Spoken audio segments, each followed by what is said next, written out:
Hey guys, back again with another YouTube video. So today we're going to work on making some bullet alloys. Well, we're really only doing one alloy today. So what we got here set up, we got our Harbor Freight Syntec postal scale, 70-pound capacity. So I got about 50 pounds of pure dead soft lead, comes in about 8 BHN. It's really range lead. It's really soft. So this whole stack here is the 8 BHN. I got some monotype, linotype that I got off of eBay for a really good price, so that's 5 pounds.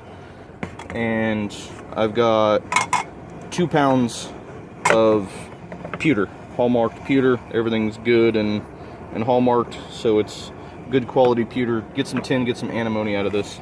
So again, the recipe I'm using today: 50 pounds of soft lead, 8 BHN, 2 pounds of pewter, and 5 pounds of monotype, linotype. The last time I casted this into ingots, it came out about 32 to 36 BHN. So this is some good hard stuff.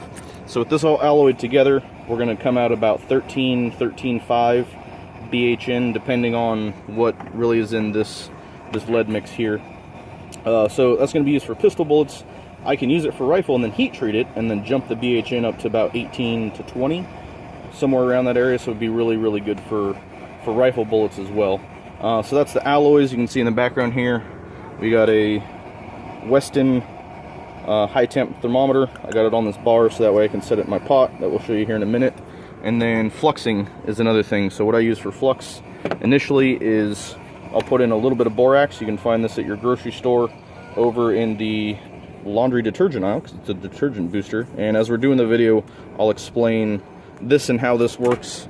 So borax first to flux, and then just some paraffin wax or old candle wax, whatever you got laying around. Other people I've also heard use motor oil. You can use wood chips. You can actually use quite a lot of things for flux. Really, it just needs to be carbon based and be able to break down into carbon to put your tin and your antimony and your other metals back into your lead, and then pull out the impurities and scrape that off later. So as we walk over here, I'll show you my casting pot setup. So got a 30-pound propane tank, runs over into a turkey fryer, and then I got this old cast iron melting pot that I got from my father-in-law. His dad used it and used to work for the phone companies up in Seattle, and he used to use that on the job to melt down lead that they would use to solder the phone lines together with. So he gave that to me.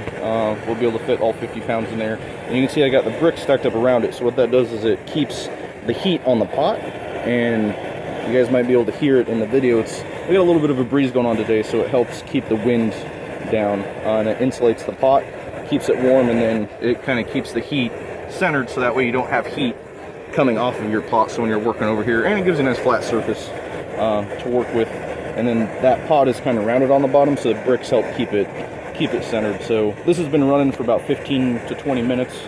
So we're just gonna drop some lead in here. As the camera pans over right there, you can see what I'm using for ingot molds. So these ones are cast iron cornbread pans, and these ones are aluminum cornbread pans. So most of my good alloys, I'll put in those, and then when they're done, what I'll do with them is, because these ingots get this nice flat surface back here, I'll just take a Sharpie and write what the mixture is, and I have a Lee hardness tester, and then I'll actually test the alloy, and then I'll write the BHN on it, so that way we can, for future reference, I know that that's the alloy that I'm using.